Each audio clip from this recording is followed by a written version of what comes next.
안녕하십니까. 강명도TV 자유조선을 시작하겠습니다. 오늘은 어제에 이어서 한반도에서 또다시 6.25와 같은 전쟁이 터진다면 누가 이길까? 제3탄으로 북한의 기습작전에 대해서 또 특수부대에 대해서 여러분들께 말씀드리려고 했습니다. 그런데 오늘 중요한 정보를 입수했기 때문에 오늘은 장성택이 국형에 처한 이유가 밝혀진 데 대해서 말씀드리려고 합니다. 물론 그 이유는 세 가지가 있습니다. 가장 중요한 이유가 있었던 것입니다.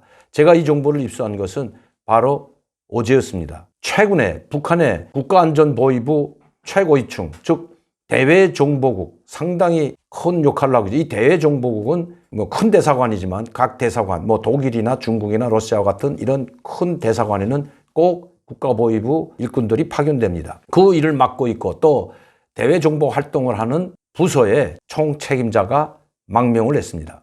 제3국으로 망명을 했습니다. 어제 망명한 것은 결코 아닙니다. 한 얼마 전에 망명을 했는데 그 망명한 사람으로부터 들어온 정보입니다. 최근에 일부 언론에서 또 일부 이 유튜브에서 장성택이가 살아있는 것 같다. 장성택이가 김정은이 저 원산에 있는 윤회석상에 나타났다. 말하자면 로드먼이라는 그 농구 선수가 장성택이 김정은의 뒤에 서 있는 것을 봤다. 아니 로드먼은 술상에 앉혀놓고 총살됐다고 했던 고모부는 뒤에 앉아서 구경하게 했을까요? 아마 로드먼은 잘못 봤는지도 모릅니다. 장성택은 처형당한 것이 분명합니다. 그것도 커다란 세 가지 이유 때문에 극형에 처해졌다고 합니다. 그러면 그 커다란 세 가지 이유는 무엇일까? 첫 번째, 이설주와의 관계입니다. 사실 이설주가 몸담고 있던, 지금 이설주는 김정은의 부인이지만 이설주가 몸담고 있던 그 은하수 관현악단은 바로 장성택이가 만든 것입니다. 누구를 위해서? 김정은을 위해서 만든 것이 결코 아닙니다. 이 은하수 관현악단은 김정일을 위해서 만든 겁니다. 그리고 이 관현악단을 관장했던 것이 바로 장성택이라고 합니다. 그렇다면 제가 본 장성택이는 아마 이 은하수 관현악단에 있는 여배우들과의 아마 긴밀한 관계와 소통을 했을 것으로 보입니다. 그래 이러한 문제 때문에 김경희와 관계도 나빠지긴 했지만 어쨌든 이 은하수 관현악단은 장성택이가 만들었고 또 장성택이는 이 은하수를 바로 김정일이 때문에 만든 것입니다. 여기에 속해 있던 사람들이 한 16명의 여성 배우들이, 여배우들이 있습니다. 가수도 있고 악기를 다루는 배우들도 있지만 거기서 기본 역할을 했던 것이 바로 현성월과 이설주입니다. 여러분들 잘 아시겠지만 이설주는 은하수 관현악단에서 노래를 하고 있던 이설주는 김정일이 2011년 12월 17일 바로 죽기 전까지도 김정일 앞에서 그리고 김정일뿐만 아니라 많은 간부들 앞에서 노래를 하던 여성이었습니다. 그러다 김정일이가 죽자마자 바로 김정은과 함께 나타났던 것입니다. 이 둘 사이에 즉 김정은과 이설주의 결혼을 반대했던 사람이 극구 반대했던 사람이 장성택입니다. 왜 반대했을까요? 그건 여러분들한테 그냥 추측에 맡기겠습니다. 바로 여러분들이 생각하는 것과 똑같습니다. 그런 관계였기 때문에 극구 반대했지만 극구 반대했기 때문에 김정은은 오히려 더 이설주와 결혼하려고 했는데 아버지가 있을 때는 결혼하겠다는 말조차 입에도 내지 못했습니다. 그러다 김정일이 죽자마자 바로 김정은의 부인으로 등장을 합니다. 은하수 관현악단에 해체하고 거기에 있던 사람들의 8명을 숙청한 것도 바로 현성월이도 숙청됐다가 약 한 8개월 만에 기사회생하죠. 이 8개월 만에 살아 돌아온 사람은 현성월이밖에 없습니다. 그리고 이설주는 숙청되기 전에 이 사람들이 숙청되기 전에 김정은의 부인이 돼서 나타났던 것입니다. 그래서 김정은과 장성택은 이 이설주를 놓고 서로 경쟁하고 남녀관계 경쟁하고 서로 치종관계로 서로 질투하는 것이 아니라 고모부로서의 자기의 도덕적인 책임감을 느꼈던 것입니다. 그래서 이설주와 또 김정은과의 관계도 그렇게 좋지 않았다고 합니다. 이것은 제가 이야기하는 것이 아니라 대외정보국에 있던 고위 관료가 이야기하는 것입니다. 이러한 사람이 바로 장성택이를 처형할 때에도 바로 그 옆에 있었습니다. 장성택이는 죄명이 민족 반역자, 국가 반역자, 매국노로 몰아서 처형을 했습니다. 그리고 장성택이는 장성택이를 처형할 때 죄명은 간단히 말씀드리면 세 가지로 분류할 수가 있습니다. 첫 번째로 총리가 된 이후에 사람들을 자기 주위에 묶어 세워서 최고 지도자 자리를 노렸다. 이것이 첫 번째입니다. 두 번째, 나라를 팔아먹었다는 겁니다. 즉 중국의 많은 국가 재산, 말하자면 광물 자원, 그리고 돈이 될 만한 광물 자원과 수산 자원을 모두 장성택이 틀어쥐고 북한에서 외화가 될 수 있는 건 광물 자원과 수산 자원밖에 없습니다. 이 광물 자원과 수산 자원을 싼 값에 제3국에 팔아먹었다. 그 3국이라는 것은 바로 중국이었죠. 중국에 팔아먹었다. 세 번째, 많은 여성들을 농락하고 겁탈한 부하방탕한 죄. 이 세 가지가 바로 큰 죄목에 속합니다.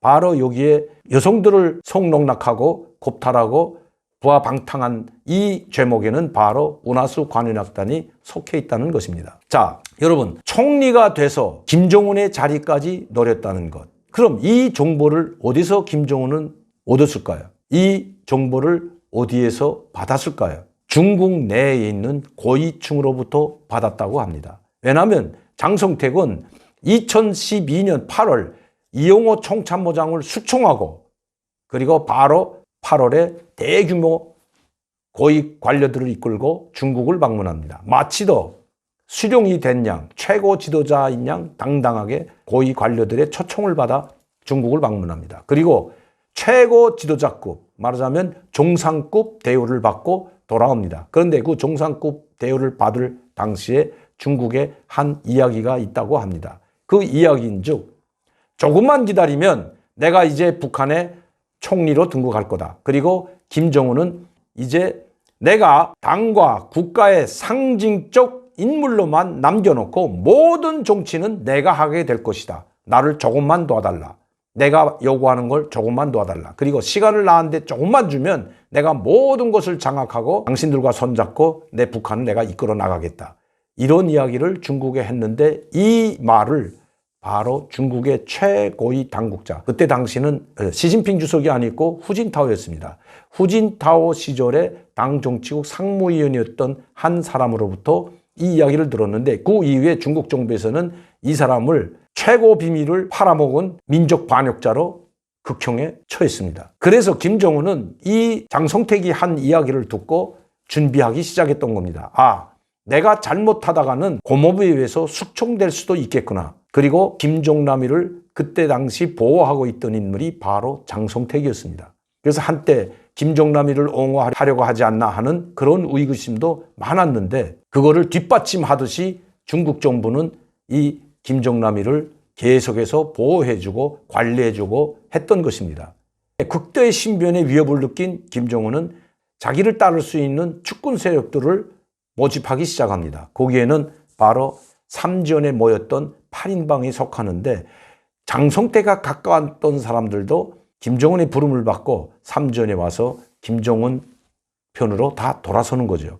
장성택이 모든 권력을 움켜쥐고 자기들을 꼼짝 못하게 하는 이 장성택이보다 장성택이하고 그들과는 비교가 안 되죠. 오랫동안 당중앙인의 조직부부장, 당중앙인의 행정부장, 그리고 김일성 사위, 김정일의 하나밖에 없는 매제로서의 그 위상을 최룡해나 김원웅은 감당할 수가 없습니다. 그래서 그 둘은 바로 장성택이를 제거하게 되면 이 어린 김정은을 놓고 앞에 내세우고 자기들이 뒤에서 막후 정치를 할 수 있고 자기 마음대로 북한을 다스릴 수 있다고 생각했던 것입니다. 그래서 김원웅은 바로 최룡해와 함께 장성택이를 배신하고 김정은 편으로 돌아섭니다. 이 삼지연에 왔던 그 8인방, 제가 다시 말씀드리면 김원웅 국가안전보위부장, 엄청나게 막강한 권력을 가지고 있었습니다. 국가안전보위부장, 그리고 황병서, 그리고 마원춘, 김양곤, 한광상, 여러분들 한광상 당 재정정리부장입니다. 한광상, 박태성, 지금은 당 부위원장으로, 당중앙인의 부위원장으로 있는 박태성, 당시에는 군사부 제1부부장이었습니다. 이 박태성, 그리고 홍룡칠과 같은 이런 사람들과 모의를 해서 장성택이를 없애버리기로 합니다. 그리고 2013년 8월 바로 제일 먼저 누구를 치는가 하면 장성택의 오른팔과 왼팔, 가장 막강한 권력을 가지고 있는 행정부 제1부부장이었던 이용화 그리고 장수길 부부장을 체포해서 총살해버립니다. 손발을 잘라버렸던 것이죠. 이 장수길은 행정부, 당좌인의 행정부 부부장 겸 인민보안성 내무군 사령관을 겸했던 3스타였습니다. 막강한 군사력도 가지고 있던 사람입니다. 평양시 안에 2만여 명의 우리로 말하면 특수경찰청 특수부대와 같은 내무군 사령관을 겸임했기 때문에 만약시 이 사람이 장성택이 지시한다면 이 2만여 명이 얼마든지 김정은을 암살할 수도 있던 그런 막강한 위치에 있던 장성택의 바로 신복이었던 것입니다. 이 두 사람을 체포해서 총살한 직후에 바로 장성택을 체포했던 것입니다. 장성택의 처형 내막은 바로 이렇습니다. 장성택이는 당정치국 확대회의 5천여 명이 참석한 그 당정치국 확대회의에서 체포되고 그리고 김원홍이 국가안전보위부장으로 있는 그 김원홍이 국가보위부에 군사재판소를 설치한다는 것은 바로 정치범으로 반당 반종파분자로 총살하기 위해서입니다. 인민무력부에는 인민군 재판소가 있습니다. 그러나 국가안전부의 임시재판소를 만들어 놓은 것은 바로 정치범, 즉 반당 반혁명 종파분자로 일하는 것을 전 세계에 알리고 전체 국민들, 북한 인민들에게 알리기 위한, 극대화하기 위한, 그래서 국가안전보위부의 임시군사재판소를 설치했다고 합니다. 이것이 바로 국가안전보위부 대외정보국 고위 관료가 전해준 내용입니다. 첫 번째는 이설주와의 관계. 장성택이 살아있다면, 계속해서 살아있게 되면 아마 이설주와의 관계가 김정은도 꼴꼴올 겁니다. 또 현송월도 마찬가지입니다. 이 결정적 이유, 이설주, 나는 내가 무엇을 했는지 잘 알고 있다. 다시 말씀드리면 장성택은 이설주, 나는 내가 운하수 관현악단에 있는 6년 동안 무엇을 했는지 잘 알고 있다. 이런 이야기가 있죠. 나는 당신이 지난 여름방학에 무엇을 했는지 잘 안다. 우리 이런 이야기가 있듯이 항상 장성택이 살아있는 한 이설주는 마음 편히 발 뻗고 잘 날이 아마 없었을 것입니다. 이것이 첫 번째 이유고, 그리고 자기가 총리가 돼가지고 김정은의 자리를, 최고 지도자 자리를 찬탈하려고 했던 것이 두 번째 이유입니다. 그래서 장성택은 극형에 처해졌을 뿐만 아니라 노동신문 사설에 나왔듯이 이 땅에 묻힐 자리도 없다고 했습니다. 즉 시체까지도 불살라버렸다는 것입니다. 이것이 장성택 처형을 끝까지 지켜본 바로 국가안전보위부 최고위층의 증언입니다. 그분은 지금 제3국의 망명에 있습니다. 언젠가는 한번 강명도 TV에 초청해서 인터뷰를 하도록 하겠습니다. 오늘도 강명도 TV 자유조선을 시청해 주신 여러분들께 진심으로 감사를 드리며 항상 강명도 TV 자유조선을 사랑해 주시고 격려해 주시고 후원해 주시는 팬 여러분들께, 그리고 국민 여러분들께 진심으로 감사를 드립니다. 특히 저를 열렬히 후원해 주고 있는 많은 팬 여러분들께 진심으로 감사를 드립니다. 감사합니다.